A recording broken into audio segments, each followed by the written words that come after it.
أعوذ بالله من الشيطان الرجيم.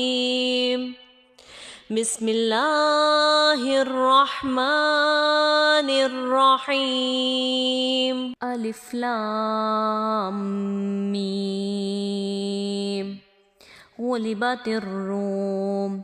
في أدنى الأرض وهم من بعد غلبهم سيغلبون في بضع سنين. لله الأمر من قبل ومن بعد، ويومئذ يفرح المؤمنون بنصر الله ينصر من يشاء وهو العزيز الرحيم. وعد الله لا يخلف الله وعده ولكن أكثر الناس لا يعلمون. يعلمون ظاهرا من الحياة الدنيا وهم عن الآخرة هم غافلون. أولم يتفكروا في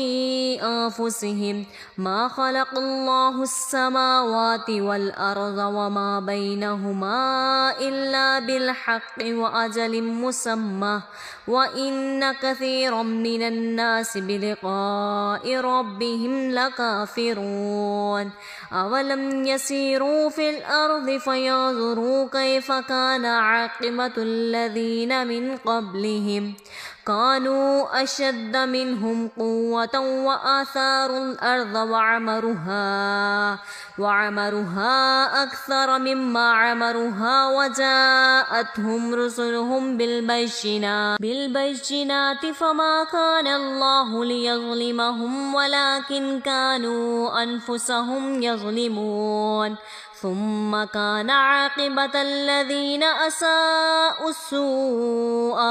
أن كذبوا بآيات الله وكانوا بها يستهزئون. الله يبدأ الخلق ثم يعيده ثم إليه ترجعون. ويوم تقوم الساعة يلبس المجرمون ولم يكن لهم من شركائهم شفعاء وكانوا بشركائهم كافرين. ويوم تقوم الساعة يومئذ يتفكرون. فأما الذين آمنوا وعملوا الصالحات فهم في روضة يحبرون. وأما الذين كفروا وكذبوا بآياتنا ولقاء الآخرة فأولئك في العذاب محضرون. فسبحان الله حين تمسون وحين تصبحون، وله الحمد في السماوات والأرض وعشيا وحين تظهرون. يخرج الحي من الميت ويخرج الميت من الحي ويحيي الأرض بعد موتها وكذلك تخرجون. ومن آياته أن خلقكم من تراب ثم إذا أنتم بشر تنتشرون. ومن آياته أن خلق لكم من أنفسكم أزواجا لتسكنوا إليها وجعل بينكم مودة ورحمة إن في ذلك لآيات لقوم يتفكرون. ومن آياته خلق السماوات والأرض واختلاف ألسنتكم وألوانكم إن في ذلك لآيات للعالمين. ومن آياته منامكم بالليل والنهار وابتغاؤكم من فضله إن في ذلك لآيات لقوم يسمعون. ومن آياته يريكم البرق خوفا وطمعا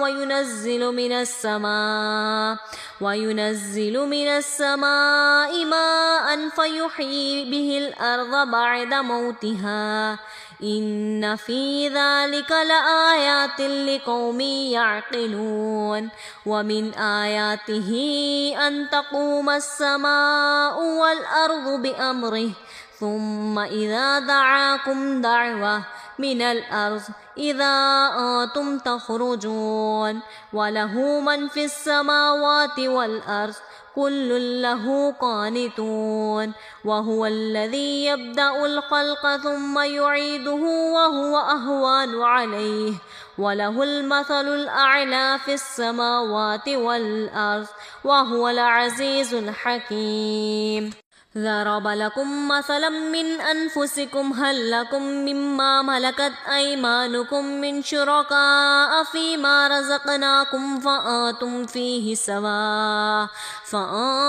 فيه سواء تخافونهم كخيفتكم أنفسكم كذلك نفصل الآيات لقوم يعقلون بل اتبع الذين ظلموا أهواءهم بغير علم فمن يهدي من أضل الله وما لهم من ناصرين فأقم وجهك للدين حنيفا فطرة الله التي فطر الناس عليها لا تبديل لخلق الله ذلك الدين القيم ولكن أكثر الناس لا يعلمون منيبين إليه واتقوه وأقيموا الصلاة ولا تكونوا من المشركين من الذين فرقوا دينهم وكانوا شيعا كل حزب بما لديهم فرحون وإذا مس الناس ضر دعوا ربهم منيبين إليه ثم إذا أذاقهم منه رحمة إذا فريق منهم بربهم يشركون ليكفروا بما آتيناهم فتمتعوا فسوف تعلمون أم أنزلنا عليهم سلطانا فهو يتكلم بما كانوا به يشركون وإذا أذقنا الناس رحمة فرحوا بها وإن تصبهم سيئة بما قدمت أيديهم إذا هم يقنطون أولم يروا أن الله يبسط الرزق لمن يشاء ويقدر إن في ذلك لآيات لقوم يؤمنون فآت ذا القربى حقه والمسكين وابن السبيل ذلك خير للذين يريدون وجه الله وأولئك هم المفلحون وما آتيتم من ربا ليربو في أموال الناس فلا يربو عند الله وما آتيتم من زكاة تريدون وجه الله فأولئك هم المضعفون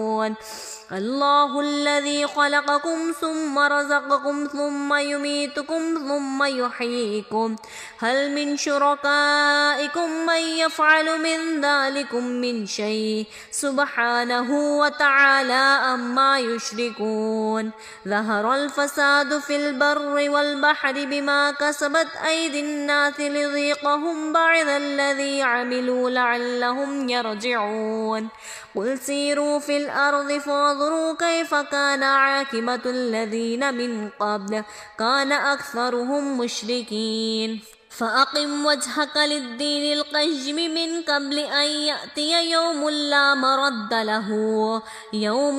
مرد له من الله يومئذ يصدعون من كفر فعليه كفره ومن عمل صالحا فلأنفسهم يمهدون ليجزي الذين آمنوا وعملوا الصالحات من فضله إنه لا يحب الكافرين ومن آياته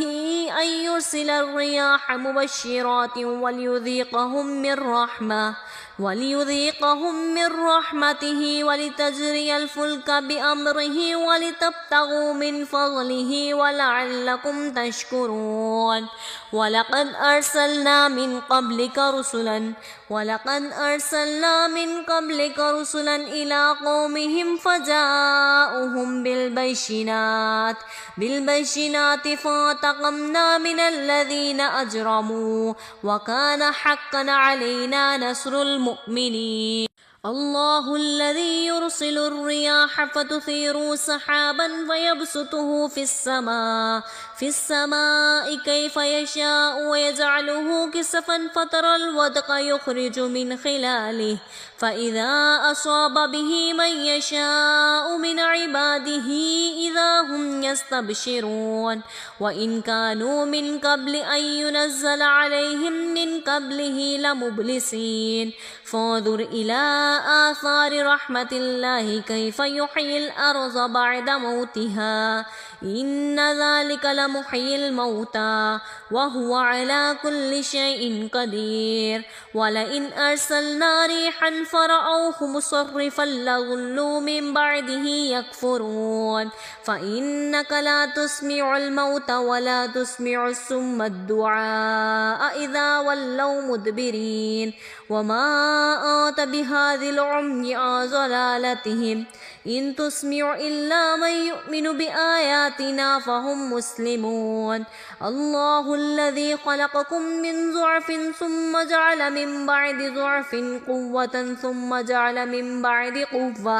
من بعد قوة ضعفا وشيبة يخلق ما يشاء وهو العليم القدير ويوم تقوم الساعة يقسم المجرمون ما لبثوا غير ساعة كذلك كانوا يؤفكون وقال الذين أوتوا العلم والإيمان لقد لبثتم في كتاب الله إلى يوم البعث فهذا يوم البعث ولكنكم كنتم لا تعلمون فيومئذ لا ينفع الذين ظلموا معذرتهم ولا هم يستعتبون ولقد ضربنا للناس في هذا القرآن من كل مثل ولئن جئتهم بآيات ليقولن الذين كفروا إن أنتم إلا مبطلون كذلك يطبع الله على قلوب الذين لا يعلمون